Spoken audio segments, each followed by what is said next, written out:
नमस्कार, जय हिंद। मेरा नाम है पूजा गिरीश। आप सभी का स्वागत है एसआरए करंट मंत्रा में। आज के हमारे इस लेक्चर में हम सितंबर के 18 से लेकर 21 सितंबर का करंट अफेयर कंप्लीट करने वाले हैं।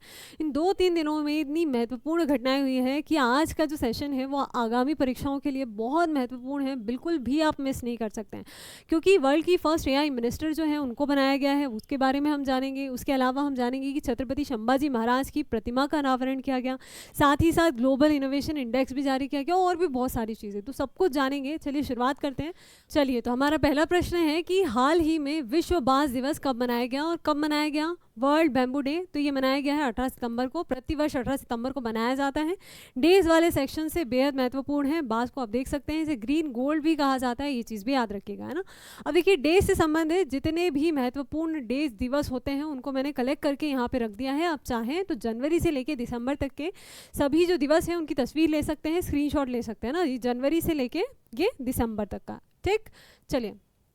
अब अगर मैं आपको एक एक दिवस पढ़ के सुनाती हूँ तो सिर्फ पढ़ने से आपको याद नहीं होगा। इसका एक ही तरीका है, या तो आप इसको लेके कोई स्टोरी बना लीजिए, या फिर जो भी इंपॉर्टेंट चीज़ें हैं उनको स्टिकी नोट पे लगाकर लिख कर उनको दीवार पे चिपका लीजिए और रोज़ाना आते जाते पढ़िए। तो देखते देखते कुछ ही दिनों में आपको चीज़ें याद हो जाएगी। या फिर एक और तरीका है कि आपने कैटेगरी वाइज याद कर लिया, जैसे कि पर्यावरण से संबंधित दिवस आपने एक बार में याद कर लिया, फिर कुछ और दिवस आपने याद कर लिए, तो ऐसे करके देखेंगे कि आपको अलग अलग दिवस का बंच याद हो गया है। जैसे कि अगर हम पर्यावरण का उठाते हैं तो सबसे पहले आप याद कर सकते हैं कि 2 फरवरी को जो है विश्व आर्द्रभूमि दिवस के रूप में मनाया जाता है, पहली चीज़। दूसरी चीज़, मार्च में बहुत इंपॉर्टेंट है कि 20 मार्च को जो है विश्व गौरैया दिवस के रूप में, 21 मार्च को अंतर्राष्ट्रीय वन दिवस के रूप में, 22 मार्च को विश्व जल दिवस, 23 मार्च को विश्व मौसम विज्ञान दिवस के रूप में मनाया जाता है। सीक्वेंस में याद कर सकते हैं, जैसे गौरैया वन पे बैठती है, जल पीती है और फिर मौसम, है ना। तो ये चीज़ हो गई 20, 21, 22, 23, ये सीक्वेंस में आपने याद कर लिया। उसके बाद अगर हम अप्रैल में आते हैं तो 22 अप्रैल सबसे इंपॉर्टेंट विश्व पृथ्वी दिवस के रूप में मनाया जाता है। न जाने कितनी बार ये प्रश्न परीक्षा में पूछा गया। इसके बाद अगर हम बात करें जून की, ठीक, तो 5 जून को जो है वो विश्व पर्यावरण दिवस के रूप में मनाया जाता है, ये भी बहुत महत्वपूर्ण है। आगे बढ़े हम तो 29 जुलाई को जो है वो अंतर्राष्ट्रीय बाघ दिवस के रूप में मनाया जाता है और इसी दिन बाघ रिपोर्ट भी जारी की जाती है। तो ये चीज़ हो गई। अगर हम अगस्त की बात करें तो अगस्त में जो है अगस्त में कुछ नहीं है। सितंबर की बात करें तो 16 सितंबर को बहुत महत्वपूर्ण ओजोन परत संरक्षण दिवस के रूप में मनाया जाता है, ये चीज़ याद रखिएगा। एक और अगर आप 16 अक्टूबर को याद करना चाहें तो 16 सितंबर को ओजोन परत संरक्षण और 16 अक्टूबर को विश्व खाद्य दिवस के रूप में मनाया जाता है, ये चीज़ हो गई। ठीक, तो इस तरीके से हमने जितने भी महत्वपूर्ण थे वो याद कर लिए। पर्यावरण संबंधी और भी कुछ महत्वपूर्ण है, अगर आपको पता है तो कमेंट में ज़रूर बताइए। और अगर आप सारे दिवस याद करना चाहते हैं और चाहते हैं कि हम अलग से इसके लिए आपके लिए एक लेक्चर लेकर आएँ तो वो भी आप कमेंट में ज़रूर बताइए। चलिए आगे बढ़ते हैं। अगला है कि हाल ही में किस राज्य में छत्रपति संभाजी महाराज की प्रतिमा को सम्मानित किया गया, उनका सम्मान किया गया? कहाँ पे? तो ये महाराष्ट्र में किया गया। देखिए, ये जो प्रतिमा है ये महाराष्ट्र में है, संभाजी महाराज की।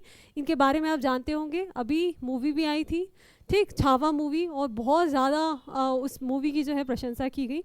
तो इनके जो बलिदान हैं उनको सम्मानित करने के लिए इस प्रतिमा को सम्मानित किया गया महाराष्ट्र में। और कितनी ऊंची थी ये प्रतिमा? तो 180 फुट ऊंची ये प्रतिमा थी। और इसका नाम क्या था? तो हिंदू भूषण प्रतिमा, है ना, ये चीज़ याद रखिएगा आप। और जो जगह थी महाराष्ट्र में उस जगह का नाम है पिंपरी चिंचवड़, तो ये चीज़ भी आप याद रखिएगा। अगला है, हाल ही में भारत ने सैटेलाइट ट्रैकिंग स्टेशन स्थापित करने के लिए किस देश के साथ समझौता किया है? किस लिए? तो सैटेलाइट ट्रैकिंग स्टेशन स्थापित करने के लिए। तो किस देश के साथ समझौता किया है भारत ने? तो ये किया है मॉरिशस के साथ, ये चीज़ भी याद रखिएगा। अब देखिए, ये अंतरिक्ष प्रौद्योगिकी से संबंधित बेहद महत्वपूर्ण हो जाता है। ये इस तरीके से स्थापित किया गया है, ये प्रशांत महासागर का क्षेत्र है ना। देखिए, और अगर इससे महत्वपूर्ण चीज़ें हम जानें तो ये ऐतिहासिक समझौता जो है मॉरिशस के साथ किया गया। और हिंद महासागर क्षेत्र में जो चागोस द्वीप समूह है उसके पास से जो डिएगो गार्सिया एक जगह है, वहाँ पे इसे स्थापित किया गया। और मेनली क्यों स्थापित किया गया है? तो जितने भी भारत से जो प्रक्षेपित उपग्रह होते हैं उनकी ट्रैकिंग की जाएगी, उनसे संबंधित जो डेटा है उसको कलेक्ट किया जाएगा, इसलिए ये सब किया गया है ना। तो ये चीज़ याद रखिएगा। अगला है कि हाल ही में प्रधानमंत्री मोदी ने किस राज्य के धार में, कहाँ पे? धार में पीएम मित्र पार्क का उद्घाटन किया है। कौन से पार्क का? तो पीएम मित्र पार्क का उद्घाटन किया है। अब देखिए, इस तरह के जो पार्क है पीएम मित्र पार्क, भारत में कुल 7 पार्क बनाए जाएंगे अलग अलग जगह, है ना। ये देखिए तस्वीर में भी बताया गया है, कुल 7 पार्क। ये जो धार में किया गया है वो कहाँ पे आता है? तो ये मध्य प्रदेश में आता है। मध्य प्रदेश से इसकी शुरुआत की गई और ये जो है पहला पीएम मित्र पार्क है, इसलिए और ज़्यादा महत्वपूर्ण हो जाता है।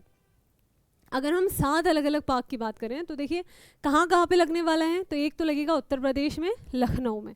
दूसरा जो है वो गुजरात में, ठीक, क्या नाम है उसका, नवसारी, ठीक। उसके बाद मध्य प्रदेश में जो सबसे पहला लगा है धार में लगा है। तेलंगाना में जो लगेगा उसका नाम है वारंगल, ठीक। उसके अलावा अगर हम तमिलनाडु की बात करें तो विरुधुनगर, है ना। कर्नाटका की बात करें तो कालाबुरागी, ये कर्नाटका का है। और उसके बाद अगर हम बात करें महाराष्ट्र की तो महाराष्ट्र में लगेगा अमरावती। तो इस प्रकार से 7 अलग अलग जगहों पे ये लगने वाला है, जिसकी शुरुआत मध्य प्रदेश के धार जिले से की गई। अब ये जो पीएम मित्र पार्क है, इनका मेन उपयोग क्या है, ये सबसे ज़्यादा महत्वपूर्ण है। तो ये टेक्सटाइल इंडस्ट्री को बढ़ावा देने के लिए, कपड़ा उद्योगों को बढ़ावा देने के लिए, और मध्य प्रदेश के धार में लगाने पर एक तो कपड़ा उद्योगों को बढ़ावा, दूसरा मध्य प्रदेश में एक माहेश्वरी साड़ी जो है वो विश्व प्रसिद्ध है, तो उसी उद्योग को फिर से पुनर्जीवित करने के उद्देश्य से ये किया गया है, ठीक। तो ये चीज़ याद रखिएगा, उनके जो 75वां जन्म दिवस था उस पर उन्होंने ये जो है धार में टेक्सटाइल पार्क का इनॉग्रेशन किया। और कुल 7 जो है पार्कों का पार्क अलग अलग जगहों पे स्थापित किए जाएंगे, जो 7 जगह हमने देखी। इसके अलावा जो है ये कपास उद्योगों को बढ़ावा देने के लिए, कपड़ा उद्योगों को वस्त्र परिधान के लिए किया गया है ना। चलिए अब देखिए मध्य प्रदेश से संबंधित जो कुछ और महत्वपूर्ण फैक्ट्स हैं वो भी हम यहाँ पे देख लेते हैं। जैसे CISF ने मध्य प्रदेश में पहली महिला कमांडो इकाई जो है उसकी शुरुआत की है, ये चीज़ हो गई। इसके अलावा खेलो इंडिया जल खेल महोत्सव, जिसका आयोजन अभी कहाँ किया गया, तो श्रीनगर में किया गया। ये पहले जो जल खेल महोत्सव है भारत का, ठीक। तो ये चीज़ आप याद रखिएगा, भारत का पहला खेलो इंडिया जल महोत्सव का आयोजन कहाँ पे किया गया, तो श्रीनगर में। और उसमें प्रथम कौन आए हैं, तो मध्य प्रदेश, है ना, शीर्ष स्थान पर है। अगला है कि पश्चिमी रेलवे ने मध्य प्रदेश में 155 साल पुरानी हेरिटेज ट्रेन फिर से शुरू की है ना, ये चीज़ हो गई। हिंदी में MBBS कराने वाला देश का पहला मेडिकल कॉलेज, है ना, देश का पहला, तो ये बहुत इंपॉर्टेंट हो गया। कहाँ पे शुरू किया जाएगा, तो ये जबलपुर में खोला जाएगा। अगला है भारत में सबसे दुर्लभ और संकटग्रस्त बिल्ली कौन सी, कैराकल, क्या नाम है बिल्ली का, तो कैराकल। ये कहाँ पे मिली है, तो ये मध्य प्रदेश के गांधी सागर वन्यजीव अभ्यारण्य में मिली है, तो ये चीज़ भी याद रखिएगा। अगला है जस्टिस संजीव सचदेवा को मध्य प्रदेश हाईकोर्ट के मुख्य न्यायाधीश के रूप में नियुक्त किया गया। इसका मतलब मध्य प्रदेश के वर्तमान जो न्यायाधीश हैं वो कौन है, तो संजीव सचदेवा, ये चीज़ याद रखिएगा। अगला है कि हाल ही में जारी ग्लोबल इनोवेशन इंडेक्स में भारत की रैंक क्या है, और क्या रैंक है भारत की, तो भारत की जो है 38th रैंक है। इससे पहले पिछले साल जो थी वो 39 थी, इस बार 38 है। और जो इसमें टॉप रैंकिंग पे है वो कौन है, स्विट्ज़रलैंड है, ठीक। तो ये चीज़ याद रखिएगा। अब देखिए इसी के साथ कुछ और इम्पॉर्टेंट इंडेक्स भी हम देख लेते हैं, चीज़ों को साथ ही साथ हम याद करते चलते हैं। तो मानव विकास सूचकांक 2025 में भारत की क्या रैंक लगी है, तो 130वीं रैंक लगी है। टॉप पे है आइसलैंड, और ये UNDP के द्वारा जारी किया जाता है। इसके अलावा अगला है कि जेंडर इनइक्वालिटी इंडेक्स जो है उसमें भारत की क्या रैंक है, तो 102 है, और ये भी UNDP के द्वारा जारी किया जाता है। इसके बाद हम देखें तो जो जलवायु, ठीक, जलवायु परिवर्तन प्रदर्शन सूचकांक 2025 में भारत की जो रैंक है वो 10th है, 10वीं है, ये चीज़ भी याद रखिएगा। अगला है ग्लोबल जेंडर गैप इंडेक्स 2025, जो कि वर्ल्ड इकोनॉमिक फोरम के द्वारा जारी किया जाता है। इसमें भारत की जो रैंक है वो 131वीं है, और आइसलैंड जो है वो इस पर टॉप पे रहा है। अगला है 19 ग्लोबल पीस इंडेक्स 2025, जिसमें भारत की 115वीं रैंक है। और 10वां सस्टेनेबल डेवलपमेंट गोल्स इंडेक्स 2025 में भारत की 99वीं रैंक है, जिसमें टॉप पे कौन है, तो फिनलैंड है। अब देखिए इन सब में वैसे तो सभी महत्वपूर्ण हैं, लेकिन सबसे ज़्यादा महत्वपूर्ण जो है वो जलवायु प्रदर्शन सूचकांक है, क्योंकि इसमें भारत की 10वीं रैंक है, ठीक। मतलब टॉप 10 के अंदर आया है भारत, और शुरुआती जो 3 स्थान हैं वहाँ पे कोई भी नहीं है ना, तो ये चीज़ महत्वपूर्ण है। अगला है कि हाल ही में भारतीय क्रिकेट टीम का आधिकारिक प्रयोजन किसे बनाया गया है, किसे बनाया गया है, ठीक, आधिकारिक प्रयोजक। तो ये चीज़ याद रखिएगा, जो स्पॉन्सर करते हैं, आपने देखा होगा जब क्रिकेटर्स खेलते हैं तो उनकी जो यूनिफॉर्म होती है उसके ऊपर एक लोगो लगा हुआ होता है अलग अलग, है ना, जो स्पॉन्सर करते हैं। तो इस बार कौन स्पॉन्सर कर रहा है, तो इस बार अपोलो टायर्स, ये चीज़ याद रखिएगा, ये प्रयोजक बना है अपोलो टायर्स। इससे पहले कौन था, तो इससे पहले ड्रीम 11 था, लेकिन अभी कुछ समय पहले भारत सरकार के जो नियम आए थे उनके तहत जितने भी बैटिंग ऐप हैं उन सब पे रोक लगा दी गई है, और उसी के चलते ड्रीम 11 को हटा दिया गया है, और अब कौन है प्रयोजक, तो अपोलो टायर्स है। ये चीज़ याद रखिएगा ना, ये देखिए आप लोगो भी देख सकते हैं, अब आपको ये लोगो देखने को मिलेगा। चलिए अगला है कि हाल ही में जीआई टैग वाली स्थानीय फसल को बढ़ावा देने के लिए किस राज्य ने हथेई मिर्च महोत्सव, बेहद इंपॉर्टेंट महोत्सव है, कोई दोहराया नहीं है अगर ये परीक्षा में आपके आ जाए सीधा सीधा कि हथेई मिर्च महोत्सव जो है वो प्रतिवर्ष कहाँ पे मनाया जाता है, या फिर जो ये जो हथेई मिर्च है, ठीक, ये किस राज्य का जीआई टैग प्राप्त हुआ है। किसी भी तरीके से घुमा फिरा के क्वेश्चन दे सकता है, तो प्रश्न को भी बड़े ध्यान से पढ़ा कीजिए ना। तो जीआई टैग वाली कौन सी, हथेई मिर्च, ये महोत्सव कहाँ पे मनाया जाता है, तो ये मनाया जाता है मणिपुर में, है ना। ये देखिए कुछ विशेषता होगी यहाँ की मिर्च की, इसीलिए इसे जीआई टैग भी दिया गया है, और ज़्यादा इसको जो है प्रसार करने के लिए, इसके बारे में लोगों को बताने के लिए प्रतिवर्ष ये जो महोत्सव है ये मनाया जाता है मणिपुर में। चलिए अगला है कि हाल ही में किसे ASME होली पदक से सम्मानित किया गया, और किसे किया गया है, तो ये किया गया है बाबा कल्याणी को, है ना। ये नाम याद रखिएगा, ये इनकी तस्वीर है, ये भी आप देख सकते हैं। क्यों किया गया है, तो इंजीनियरिंग के क्षेत्र में उत्कृष्ट कार्य के लिए इन्हें किया गया है। और कहाँ से किया गया है ये जो पुरस्कार है ASME, तो ये जो होता है, देखिए पहली बात तो ये कि भारत फोर्स के ये CMD है ना, बाबा कल्याणी, और इनको अमेरिकन सोसाइटी का जो मैकेनिकल इंजीनियरिंग के द्वारा होली मेडल पुरस्कार से सम्मानित किया गया है ना। तो पहली चीज़, दूसरी चीज़ क्यों दिया जाता है ये, तो ये इंजीनियरिंग में उत्कृष्ट कार्य के लिए दिया जाता है, तो ये चीज़ भी आप याद रखिएगा, है ना। चलिए अगला है, और ये जो है कि हाल ही में PM नरेंद्र मोदी ने संयुक्त कमांडर जो सम्मेलन 2025 है उसका उद्घाटन कहाँ किया है, और ये जो सम्मेलन है इसका उद्घाटन कहाँ पे किया है, तो कोलकाता में किया। ये चीज़ आप याद रखिएगा, कहाँ पे, कोलकाता में।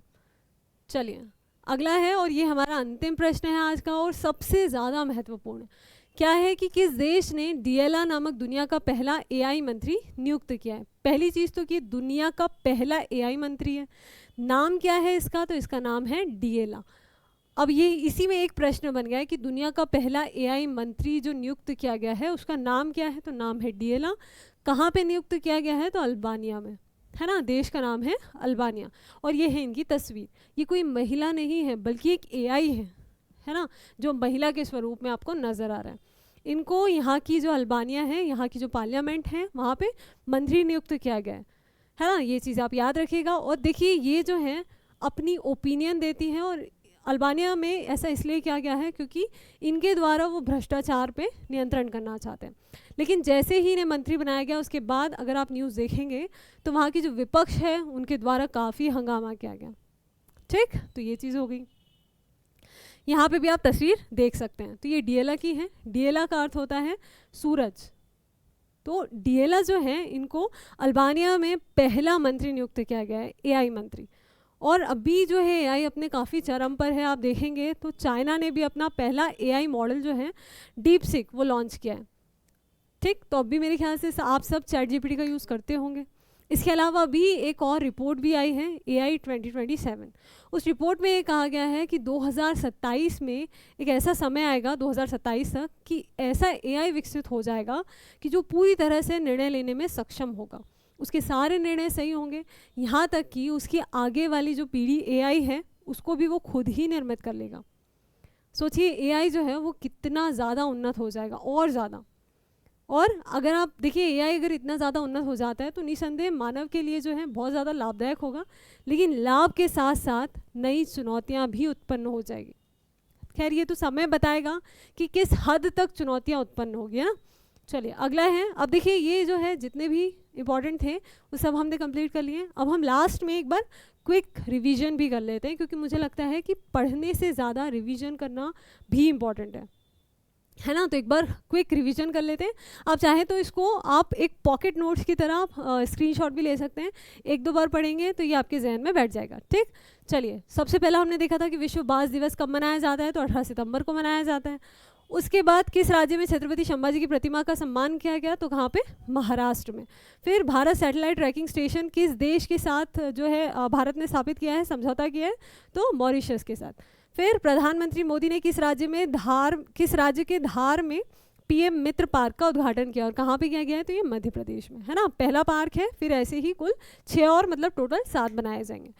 अगला है कि हाल ही में जारी ग्लोबल इनोवेशन इंडेक्स भारत की रैंक क्या है, और क्या रैंक है, तो 38th रैंक है इसमें, है ना, क्या है, 38th रैंक है भारत की। चलिए अगला है कि हाल ही में भारतीय क्रिकेट टीम का आधिकारिक प्रायोजक कौन है, तो ये कौन से है, अपोलो टायर्स। अगला है जीआई टैग वाली स्थानीय फसल को बढ़ावा देने के लिए राज्य हथी मिर्च महोत्सव कहाँ पे मनाया गया, तो ये मणिपुर में मनाया गया। अगला है हाल ही में किसे ASME होली पदक से सम्मानित किया गया, और ये किया गया है बाबा कल्याणी को। अगला है पीएम नरेंद्र मोदी ने संयुक्त कमांडर सम्मेलन 2025 का उद्घाटन कहाँ पे किया, तो कोलकाता में। और अंतिम है कि किस देश ने डिएला नामक दुनिया का पहला AI मंत्री जो है वो नियुक्त किया है, और ये कहाँ पे किया गया है, तो अल्बानिया में किया गया है। ये सारी महत्वपूर्ण चीज़ें हो गई। अब देखिए बांस की अगर हम बात कर रहे थे विश्व बांस दिवस की, तो इससे मुझे एक चीज़ याद आती है कि आप सभी ने बांस की एक स्टोरी ज़रूर सुनी होगी कि बांस का जो पौधा होता है जब उसको लगाया जाता है तो वो बहुत लंबा समय लेता है बाहर आने में, अंकुरित होकर बढ़ने में। 1 साल नहीं, 2 साल नहीं, 3 साल नहीं, पूरे 5 वर्षों का समय लगता है, और हर रोज़ उसको नियमित रूप से पानी देना पड़ता है। और फिर जब 5 साल बाद जब वो बाहर निकलता है तो महज 35 से 40 दिन के अंदर वो इतना ऊंचा हो जाता है कि उसके आसपास के सारे पौधे जो होते हैं वो बड़े छोटे लगते हैं। लगभग 35 से 40 दिन में वो 90 फीट ऊपर पहुंच जाता है। तो बांस में ये खूबी है कि वो जो होता है उसकी जो गति होती है वो काफ़ी धीरे होती है, लेकिन जब उसे मौका मिलता है तो वो सबसे ऊपर निकल जाता है।